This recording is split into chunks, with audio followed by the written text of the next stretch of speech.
ఓం నమ శివాయ. అందరికీ నమస్కారం. 2025 సంవత్సరం మహాశివరాత్రి ఫిబ్రవరి 26వ తారీఖు వచ్చింది. మరి ఈరోజు మహాశివరాత్రి పర్వదినాన శివుడికి వేటితో అభిషేకం చేస్తే ఏ ఫలితం కలుగుతుంది, మరి అలాగే శివుడికి శివరాత్రి యొక్క మరి విశిష్టత, శివుడిని అభిషేక ప్రియుడు అని ఎందుకంటారు, ఏంటి అనే ఎన్నో మంచి విషయాలు మనం ఈ వీడియోలో తెలుసుకుందాము. నీళ్ల కంటుని శిరసుపై నీళ్లు చల్లి పత్తిరిసుమంత ఎవ్వడు పారవైచు కామధేనువు వానింట గాడి పసర మల్ల సురసాభివానింటి మల్లె చెట్టు అని చెప్పి ఈ మన ఒక శ్లోకం అయితే ఉందండి. శివో అభిషేక ప్రియ అంటే ఏంటి అంటే శివుడు అభిషేక ప్రియుడు. ఈ శ్లోకం యొక్క అర్థం ఏమిటి అంటే శివలింగం పైన నీళ్లతో అభిషేకం చేసి పూలు లేదా పత్రి అంటే ఇక్కడ మారేడు దళాలు, బిల్వపత్రాలు అని అంటాము. ఈ దళాలను ఆయన శిరసుపై ఉంచితే చాలు, వాని ఇంట్లో దేవతల గోవు కామధేనువ కాడి పశువుగా పడి ఉంటుందట. అంటే ఏంటి అంటే మనందరికీ తెలుసు కదండి, కామధేనువు అంటే మరి నిరంతరంగా పాలు ఇస్తూ మరి కోరిందల్లా ఇచ్చేది కామధేనువు అనమాట. అలాంటి దేవతల గోవు అయిన కామధేనువు కాడి పశువుగా వాళ్ళ ఇంట్లో ఉంటుందట. అలాగే కల్పవృక్షం అనే దేవతా వృక్షం ఇంటి ఆవరణలో ఒక మల్లె చెట్టులాగా ఉంటాయట.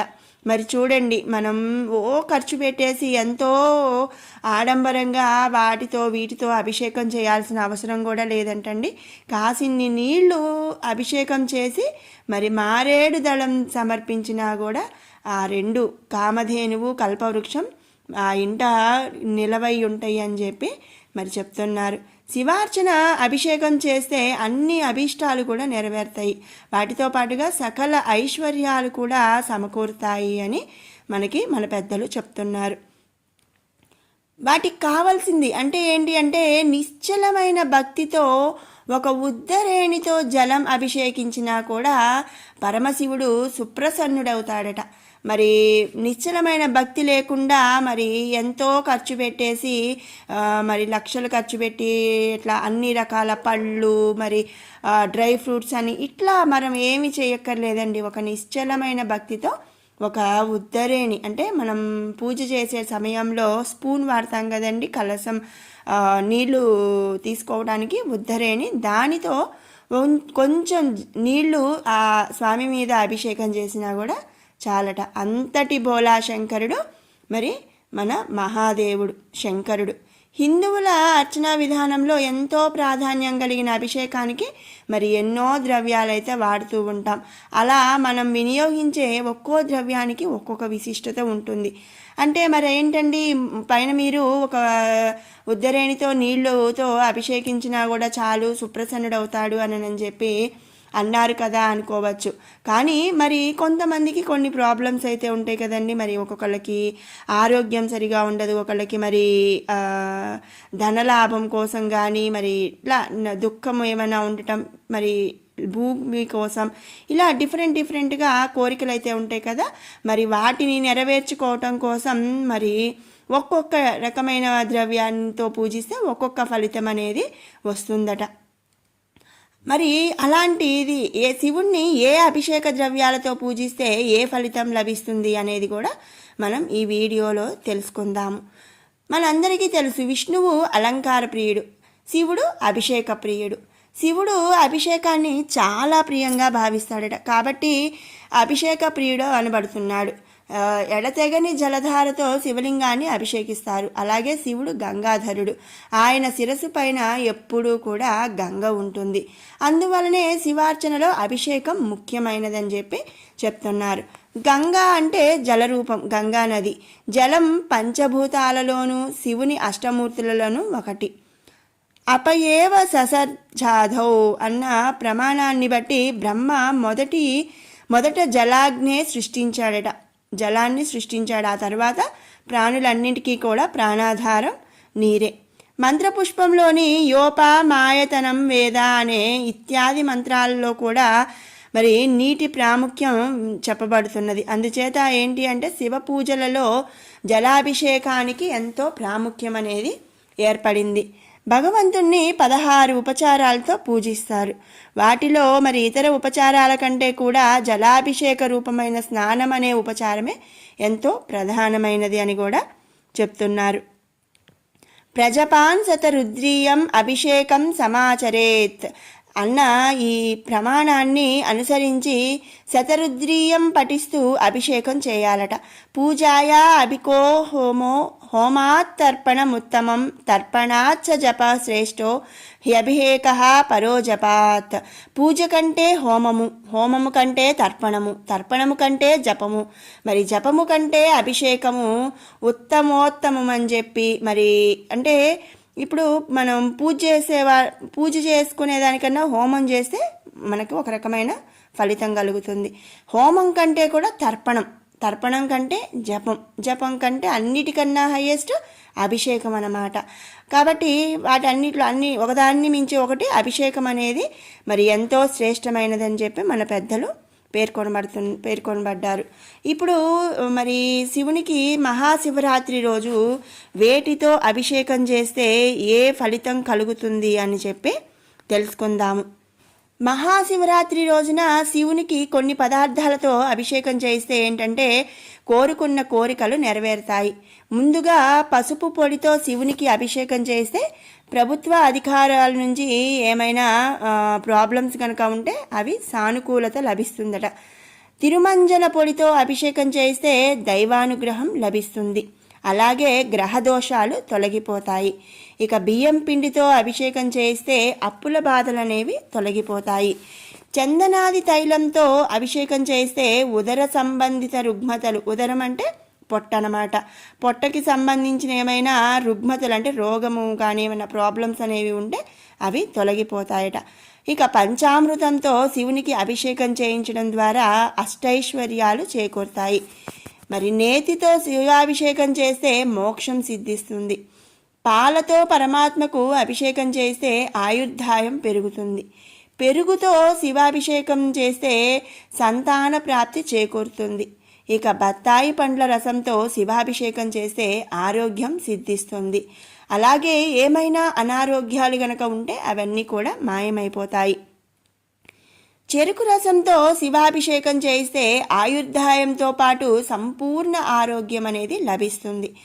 ఇక నిమ్మరసంతో శివాభిషేకం చేస్తే శత్రుభయం అనేదే ఉండదట.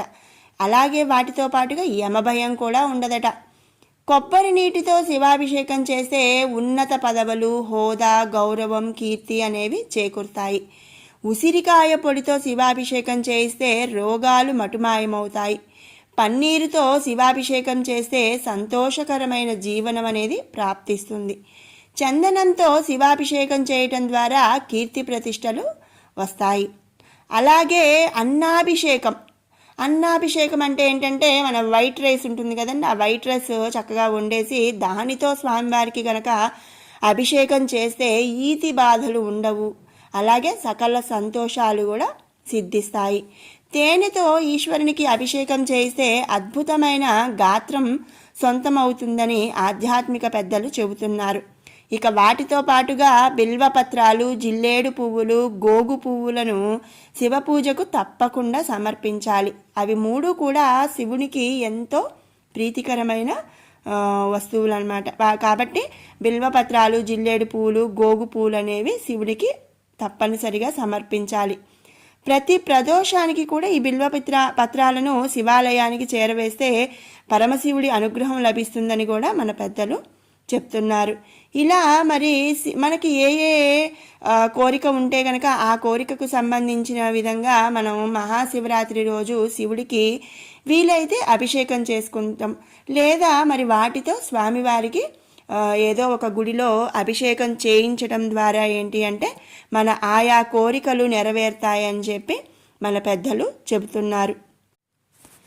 మరి అసలు ఈ శివాభిషేకం ఎందుకు? మరి అందరి దేవుళ్ళకి జనరల్గా మరి ఇప్పుడు విష్ణుమూర్తి ఉన్నాడు అనుకోండి, అలంకారం చేస్తాము.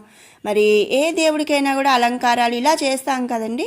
శివుడికి ఎందుకు అభిషేకం అంటే ఇష్టము అని చెప్పి మనం ఇక్కడ ఒక విషయం అనేది ఉందన్నమాట. దాని గురించి మనం ఇప్పుడు తెలుసుకుందాము. విష్ణువు అలంకార ప్రియుడు, కానీ శివుడు అభిషేక ప్రియుడు. పంచామృతాలు, పండరసాలు, విభూతితో పాటు అనేక వస్తువులతో అభిషేకం అనేది చేస్తూ ఉంటారు. ఇది ఎందుకు అనే విషయానికి వస్తే మనందరికీ తెలిసిన విషయమేనండి. క్షీరసాగర మథనం నుంచి వెలువడిన అంటే వచ్చిన విషాన్ని మహాదేవుడు సేవించటం వల్ల ఏంటంటే తన శిరస్సుని అంటే తన గొంతు దగ్గర నల్లగా వచ్చేసి ఉంటుంది, గరళం ఉంటుంది మరి గొంతులో అని చెప్పి అంటారు. ఆ విషాన్ని సేవించినప్పుడు తనని చల్లబరచడానికి గంగను చంద్రుడిని తలపై ధరించాడట మహాదేవుడు శివుడు.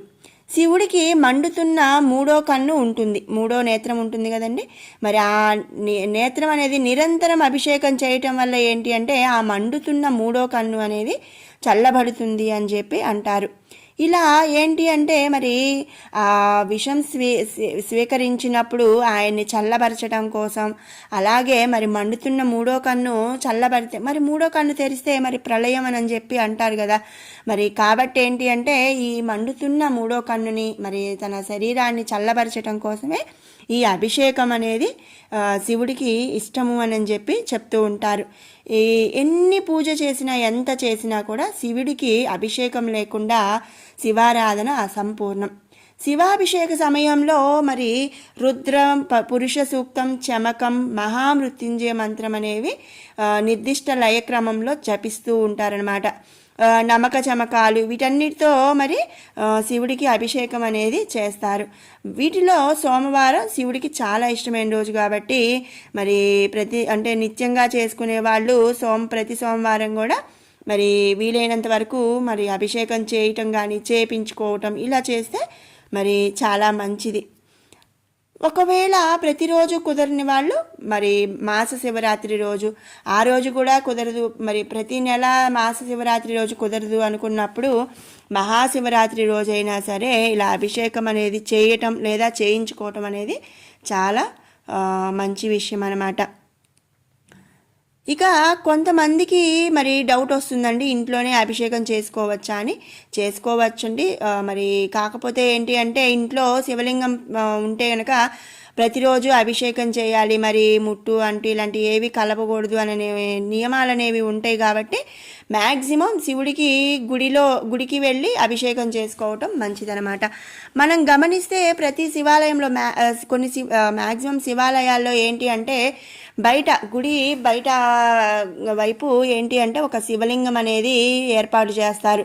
అంటే వచ్చిన భక్తులు తమకు తాముగా మరి నీళ్లతో కానీ పాలతో కానీ అభిషేకం చేసుకునే విధంగా ఒక చిన్న శివలింగాన్ని అయినా సరే శివాలయాల్లో మరి బయట వైపు ఏర్పాటు అనేది చేస్తారు. చాలా వరకు ఉంటున్నాయి, కొన్ని శివాలయాల్లో ఉండవు. కాబట్టి మరి కుదిరినంత వరకు మహాశివరాత్రి రోజు మరి మన చేత్తో శివుడికి అభిషేకం చేసుకోవటం, కుదరకపోతే మరి గుళ్ళల్లో మరి ఇచ్చి అభిషేకం చేయించుకొని మన పేరు గోత్రనామాలు చెప్పించుకొని అభిషేకం చేయించుకోవడం అనేది చాలా మంచి విషయం అన్నమాట. మరి విన్నారు కదండి, శివుడికి అభిషేకం మహాశివరాత్రి రోజు ఆ అభిషేకం వేటితో చేయాలి, అసలు శివుడికి అభిషేకం ఎందుకు చేయాలి ఏంటి అనే విషయాలు తెలుసుకున్నాం కదా. మీకు ఈ వీడియో నచ్చినట్టయితే లైక్ చేయండి, షేర్ చేయండి. అలాగే మరిన్ని ఇలాంటి అప్డేట్స్ కోసం మన ఛానల్ని సబ్స్క్రైబ్ చేసుకోండి. మరొక మంచి వీడియోతో మళ్ళీ కలుసుకుందాం. Thanks for watching.